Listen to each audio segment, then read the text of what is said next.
আসসালামু আলাইকুম প্রিয় ভিউয়ার্স, আপনারা সকলে কেমন আছেন? আশা করি ভালো আছেন। প্রিয় ভিউয়ার্স, আজকে আপনাদের জন্য মহামূল্যবান একটি গুরুত্বপূর্ণ নিউজ নিয়ে আপনাদের মাঝে হাজির হয়েছি। বিশেষ করে ব্যাংক কর্মকর্তাদের জন্য এটি একটি দুঃসংবাদ বললেই চলে।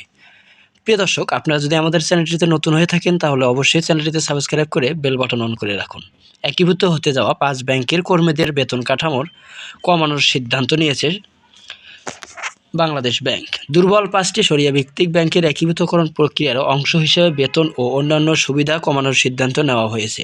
ব্যাংকগুলোর চরম তারল্য সংকট ও আর্থিক অনিয়মের কারণে কেন্দ্রীয় ব্যাংক এই পদক্ষেপ নিতে যাচ্ছে বলে জানা গেছে। বিশ্লেষকদের মতে, বেতন ভাতা কাঠামোর সিদ্ধান্ত কর্মীদের জন্য বেসরকারি নৈতিকবাচক প্রভাব ফেলবে এবং এটি সামগ্রিকভাবে ব্যাংকিং সেক্টরে অস্থিরতা বাড়াতে পারে। দেশের 5টি সমস্যাগ্রস্ত শরিয়াভিত্তিক ব্যাংক ফার্স্ট সিকিউরিটি ইসলামী ব্যাংক, সোশ্যাল ইসলামী ব্যাংক, ইউনিয়ন ব্যাংক, গ্লোবাল ইসলামী ব্যাংক ও এক্সিম ব্যাংক। এই ব্যাংকগুলো বর্তমানে মার্জারের চূড়ান্ত পর্যায়ে রয়েছে। এই 5 ব্যাংকে একীভূত করে সম্মিলিত ইসলামী ব্যাংক পিএলসি নামে নতুন একটি রাষ্ট্রায়ত্ত ব্যাংক গঠন করা হচ্ছে, যার লক্ষ্য আর্থিক স্বাস্থ্য পুনর্গঠন ও সুশাসন প্রতিষ্ঠা। বুধবার 26শে নভেম্বর বাংলাদেশ ব্যাংকের প্রধান কার্যালয়ে 5 ব্যাংকের প্রশাসকের সঙ্গে বৈঠকে এই সিদ্ধান্ত নেওয়া হয়। কেন্দ্রীয় ব্যাংকের বৈঠকে 350 কোটি টাকার নতুন তারল্য সহায়তা অনুমোদন করেছে, তবে বেতন ভাতা পরিশোধের জন্যই এই সহায়তা সীমিত রাখা হয়েছে।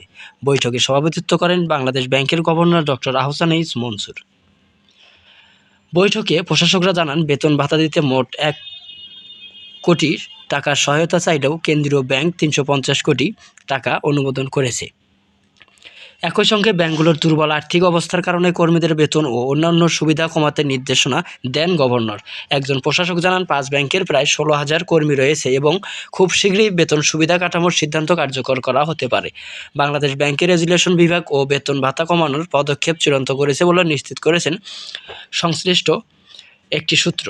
কর্মীদের দুর্দশা। ইউনিয়ন ব্যাংকের একজন কর্মী বলেন, বেতন অ্যাকাউন্টে জমা হলেও সেটি সময়মতো উত্তোলন করা যায় না। ব্যাংকের সংকট গভীর হওয়ার কারণে কর্মীরা মারাত্মক আর্থিক চাপে পড়ে আছে। কেন্দ্রীয় ব্যাংকের সাম্প্রতিক এক প্রতিবেদনে বলা হয়েছে, 5 ব্যাংক একই আমানতকারীদের অর্থ ব্যবহার করে কর্মীদের বেতন দিচ্ছে, যা আর্থিক খাতের জন্য অত্যন্ত ঝুঁকিপূর্ণ এবং অনিয়মের মধ্যে পড়ে। ফার্স্ট সিকিউরিটি ইসলামী ব্যাংকের ভয়াবহ ক্ষতি। ফার্স্ট সিকিউরিটি ইসলামী ব্যাংকের আর্থিক অবস্থা সবচেয়ে নাজুক। একই সঙ্গে বেতন ভাতার ব্যয় ছিল 652 কোটি টাকা। ফলে আমানতকারীদের টাকা দিয়েই বেতন পরিশোধ করা হয়েছে। ব্যাংকটির বার্ষিক নিট ক্ষতির দাঁড়িয়েছে 5,450 কোটি টাকা। আগস্টের শেষে বাংলাদেশ ব্যাংকের পরিদর্শনে গুরুতর প্রশাসনিক দুর্বলতার তথ্য পাওয়া গেছে।